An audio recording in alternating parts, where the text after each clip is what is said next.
आज का जो आपका टॉपिक है ये Newton second law of motion है। इससे पहले आप लोगों ने न्यूटन का जो फर्स्ट लॉ ऑफ मोशन था वो पढ़ा है। मैंने शायद आपको एक वीडियो भी सेंड की थी। तो आज हम पढ़ लेते हैं Newton second law of motion. मैंने आपको ये तीनों लॉ बताए थे कि इन तीनों का ताल्लुक फोर्स के साथ है, ठीक है। तो जो पहला लॉ था वो एब्सेंस ऑफ फोर्स बताता था कि जब कोई फोर्स नहीं लग रही है तो बॉडी अपनी रेस्ट पे ही रहती है, ठीक है। और जो सेकंड लॉ ऑफ मोशन है ये फोर्स की एप्लीकेशन को बताता है कि जब आप फोर्स अप्लाई करते हो तो क्या होता है, ठीक है। और जो थर्ड लॉ है वो एक्शन और रिएक्शन को बताएगा। तो अभी हम लोग सेकंड लॉ पढ़ते हैं कि ये एप्लीकेशन ऑफ फोर्स को बताएगा कि जब हम फोर्स अप्लाई करते हैं तो क्या हमें मिलेगा रिज़ल्ट में। तो इसको मैं एक छोटी सी पहले आप एक एग्जांपल समझें कि यहाँ पे मैंने एक बॉल ले ली है, ठीक है। और ये एक बॉल है जिसका ये मैस m है। अब मैं ये चाहती हूँ कि ये बॉल ना इधर मूव करे, ठीक है। इधर इधर ऐसे ऐसे करके इधर आ जाएगी। तो इस बॉल को मैं कैसे मूव करवाऊँगी। जब आपने किसी चीज़ को मूव करवाना चाहते हो तो आप उसके ऊपर फोर्स लगाते हो, क्योंकि इस चैप्टर के स्टार्ट में ही आप लोगों ने डेफिनेशन फोर्स की पढ़ी थी कि अ फोर्स वो चीज़ होती है, फोर्स इज़ अ पुश और पुल, और ये tend to move an object, और ये जो चीज़ चल रही होती है उसको स्टॉप भी कर लेती है, ठीक है। अब मैं इसको मूव कराना चाहूँगी तो मुझे इसको पुश करना पड़ेगा। तो पुश करने के लिए मुझे यहाँ पे एक फ़ोर्स लगानी पड़ेगी, ठीक है। मैंने यहाँ पे लगाई एक फ़ोर्स इस तरफ को, ऐसे मैंने इसको, आप उसको किक करो इस तरफ को, तो ये इधर उधर इधर लड़खड़ाता इधर इधर इधर इधर इधर ऐसे ऐसे कर चलना शुरू कर देगा, ठीक है। तो अब जब ये चला है, इसके अंदर मोशन आया है और इसके अंदर इसका वेलोसिटी चेंज हुआ है। अब इसके अंदर एक्सेलरेशन आ गया है। क्या आ गया है इसके अंदर? एक्सेलरेशन आ गया है। ये जो स्पीड आई है ना इसके अंदर, ये जो भागने की रफ्तार है, वो सारा एक्सेलरेशन मैं उसको कह रही हूँ। अब ये एक्सेलरेशन की मकदार, उसका जो मैग्नीट्यूड है होगा, जो एक्सेलरेशन का मैग्नीट्यूड जिसको मैं कहूँगी, जिसको मकदार कहते हैं, जिसको क्वांटिटी कहते हैं कि कितनी है, कम एक्सेलरेशन पैदा हो रही है कि ज़्यादा एक्सेलरेशन पैदा हो रही है, मैं ये यहाँ पे एक्चुअली कहना चाह रही हूँ। अगर तो ये बॉल बहुत ज़्यादा तेज़ी से मूव कर रहा है तो मैं कहूँगी कि इसके अंदर बहुत ज़्यादा एक्सेलरेशन आ गया, इसका ग्रेटर मैग्नीट्यूड है, ठीक है। अगर तो मैं कहूँगी कि ये बहुत तेज़ी से मूव कर रहा है, ठीक है, तेज़ी से, तो मैं कहूँगी ये ग्रेटर मैग्नीट्यूड के साथ जा रही है। और अगर ये बॉल आपके आहिस्ता आहिस्ता जा रही होगी तो मैं कहूँगी कि इसका ना मैग्नीट्यूड क्या है, लेसर है, या लेस मैग्नीट्यूड के साथ जा रही है, या स्लोअर जा रही है, ठीक है। तो यहाँ पे आपके पास बेसिक 3 फैक्टर आते हैं, एक एफ होता है, एक एम होता है और एक एक्सेलरेशन होती है। आपने फोर्स लगानी होती है मैस के ऊपर और मैस ने आगे एक्सेलरेट करना होता है, ठीक है। अब कितना एक्सेलरेट करता है वो मैस, ये चीज़ कुछ फैक्टर्स पर डिपेंड करती है। किस किस पे डिपेंड करेगी? आप सबसे पहले आप देखें, आपके पास आपने इनपुट क्या दी, ये आपने इनकी फोर्स इस चीज़ के ऊपर, और बाद में आउटपुट में आपको क्या मिली है, ये एक्सेलरेशन मिली है, ठीक है। ये इनपुट थी आपकी और ये आपको बदले में क्या मिली, आउटपुट मिली है। अब ये जो आउटपुट है ये किस पे डिपेंड करती है बेटा? इन दोनों चीज़ों पे डिपेंड करेगी।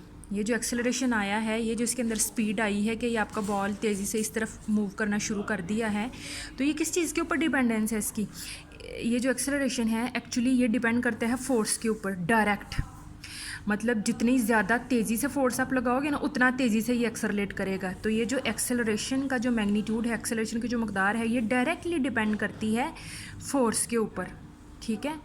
और दूसरा फैक्टर हमारे पास है मैस। अब ये जो एक्सेलरेशन है ना, ये मैस के साथ डायरेक्ट डिपेंड नहीं करता, इन्वर्सली डिपेंड करता है। कैसे भला?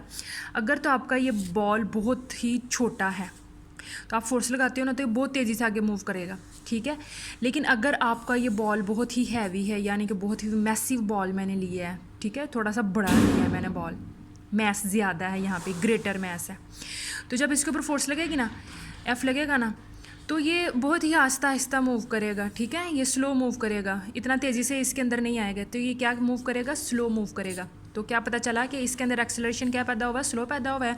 और यहाँ पे एक्सेलरेशन क्या था? फास्ट जा रहा था, ठीक है। जब छोटा मैस था, जब मैस छोटा था तो एक्सेलरेशन क्या हुआ? फास्ट एक्सेलरेशन आया, ज़्यादा है एक्सेलरेशन। और जब आपके पास मैस बड़ा बड़ा मैस था, ग्रेटर मैस था, तो आपके पास एक्सेलरेशन क्या आया, स्लो हो गया। तो यहाँ पे हम क्या कहेंगे कि मैस के साथ एक्सेलरेशन की कैसी डिपेंडेंस है, इन्वर्सली डिपेंडेंस है। इन्वर्सली का मतलब ओवर में हम लोग इसको ले रहे होते हैं कि यानी कि उल्टी डिपेंड करते हैं। अब पहली वाली को इक्वेशन 1 का नाम दे दें, दूसरी वाली को इक्वेशन 2 का नाम दे दें। अब ये यहाँ पे क्या है, ए डायरेक्टली प्रोपोर्शनल, बेटा ये ग्रीक ये जो सिंबॉलिक रिप्रेजेंटेशन आपको नज़र आ रहा है ना कि ये जो अल्फा सा बना हुआ है कि ये प्रोपोर्शनैलिटी सिंबल है, और ये बताता है कि एक्सेलरेशन डायरेक्ट डिपेंड करता है फोर्स के ऊपर। जितनी ज़्यादा फोर्स लगाएंगे उतना ज़्यादा एक्सेलरेट करेगी आपकी बॉडी, उतना तेज़ी से घूमेंगी, ठीक है। और एक्सेलरेशन इन्वर्सली डिपेंड करता है मैस के ऊपर। अगर आपका मैस ज़्यादा बड़ा होगा तो एक्सेलरेशन कम होगी, और अगर आपका मैस कम होगा तो एक्सेलरेशन क्या होगी, ज़्यादा होगी। मानिए ये उल्ट एक दूसरे के ऊपर डिपेंड करते हैं। अब आप लोग अपने ये मेरी लेफ़्ट है कि राइट है भाई, ये जो लेफ़्ट साइड है देखें, यहाँ पे दोनों की तरफ ए है एक्सेलरेशन है जो। इन दोनों को अगर मैं कंबाइन कर लेती हूँ, इन दोनों इक्वेशंस को, कंबाइनिंग बोथ इक्वेशन कह लें आप लोग, कंबाइनिंग बोथ इक्वेशंस, दोनों इक्वेशंस को कंबाइन किया तो एक ही ये डायरेक्टली प्रोपोर्शनल का साइन आएगा, और ये ऊपर एफ आ जाएगा और नीचे ओवर में एम आ जाएगा, क्योंकि मैं दोनों को कंबाइन कर रही हूँ। तो अब ये जो डायरेक्टली प्रोपोर्शनल का साइन हटता है ना, सबसे पहले तो मैं ए इस तरफ लिख रही हूँ ना, अब ये जैसे ही हटता है ना तो इक्वल छोड़ता है, ये इक्वालिटी का सिंबल आएगा साइन। इक्वालिटी के फ़ौरन साथ यहाँ पे कांस्टेंट का आना ज़रूरी है। जब भी हम ये इसको हटाते हैं तो हमेशा आप याद रखें ये बात कि प्रोपोर्शनैलिटी सिंबल जब भी हटेगा तो बदले में इक्वल और एक कांस्टेंट छोड़ता है, और साथ में f/m ऐसे का ऐसे। अब इस कांस्टेंट को आप कोई वैल्यू असाइन करके तो इसको रफा दफा कर देते हैं। लेट्स सपोज कि मैं कह देती हूँ कि if k is equal to 1, K को अगर मैं वैल्यू 1 असाइन कर देती हूँ तो यहाँ पे मैं जब मैं 1 पुट करूँगी तो मेरे पास क्या आ जाएगा,